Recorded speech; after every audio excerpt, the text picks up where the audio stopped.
नमस्कार, मैं हूं मनोज्ञा लोईवाल। स्वागत है आपका नाश्ते पर नेताजी के साथ। लेकिन आज हमारे साथ एक ऐसे नेता हैं जिन्हें कई कारणों से जाना जाता है।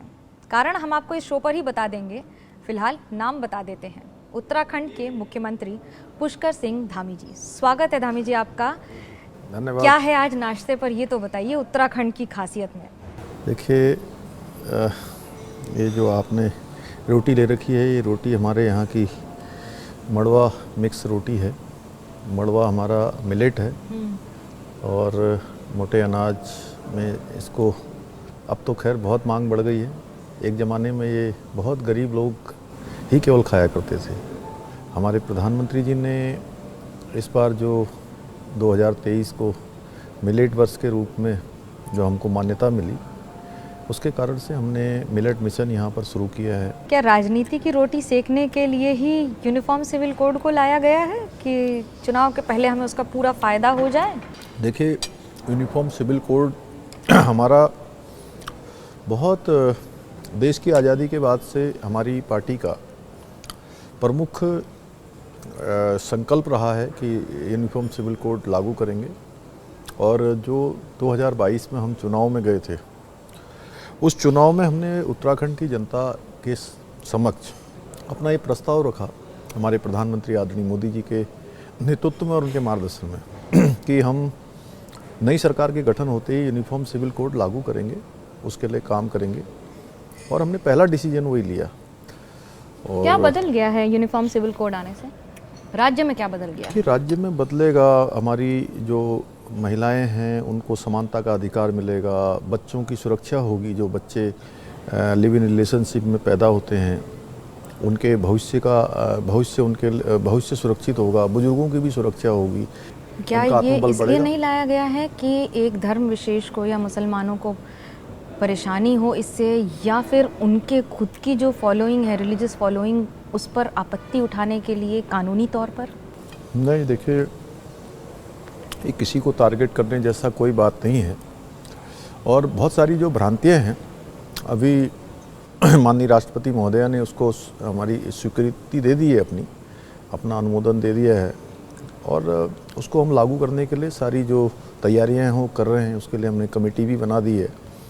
सभी पहलुओं का अध्ययन करने के बाद बहुत चीज़ें ईजी होने वाली हैं।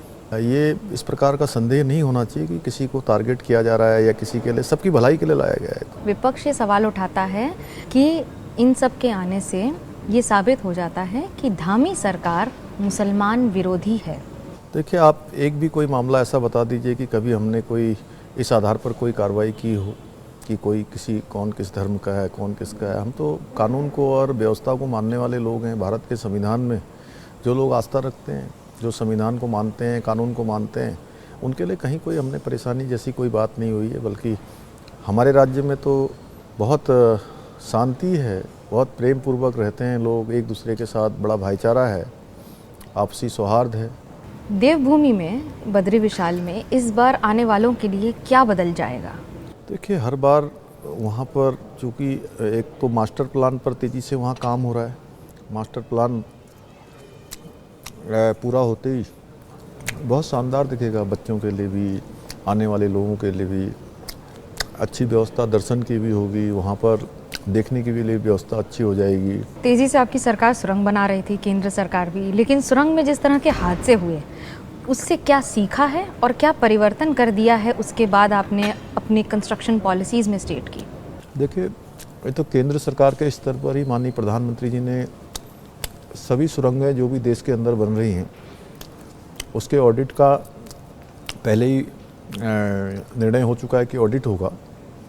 और हमने भी उत्तराखंड में जितनी भी टनल्स, जितनी भी सुरंगें बन रही हैं, जितने भी इस प्रकार के प्रोजेक्ट हैं, उन सभी को उनकी सबकी हम समीक्षा करेंगे और एक साथ देखेंगे। क्या सीखा है आपने पिछले कुछ वर्षों की आपदाओं से और कैसे उससे लड़ने के लिए सरकार तैयार है? देखिए, ये हमारे राज्य के साथ बहुत बड़ी हमारे सामने चुनौती रहती है कि हर साल हमको किसी न किसी आपदा का सामना करना पड़ता है। कभी केदारनाथ की आपदा आई थी, उत्तरकाशी में बर्णावत पर्वत की आपदा आई थी। तो हर साल किसी न किसी आपदा, कभी अतिवृष्टि का सामना करना पड़ता है, कभी अधिक बर्फबारी का सामना करना पड़ता है, कभी भूस्खलन का सामना करना पड़ता है। तो इसके लिए अभी हमने देहरादून में विश्व आपदा सम्मेलन भी आयोजित किया था उत्तराखंड राज्य ने, जिसमें दुनिया भर के जो वैज्ञानिक हैं, विशेषज्ञ हैं, सब ने भाग लिया था। देखिए, आपदा को हम रोक तो नहीं सकते, लेकिन आप उसके आपदा के बाद जो होने वाले उसके प्रभाव हैं उनको कम कर सकते हैं, त्वरित रूप से लोगों को सहायता कर सकते हैं, आपदा के प्रभाव को न्यून कर सकते हैं, जल्दी उसकी क्षतिपूर्ति कर सकते हैं, यानी कि मतलब निर्माण आदि चीज़ें जो भी आपदा के बाद प्रभावित होती हैं, तो उस पर बड़ा आकलन यहाँ पर हुआ है।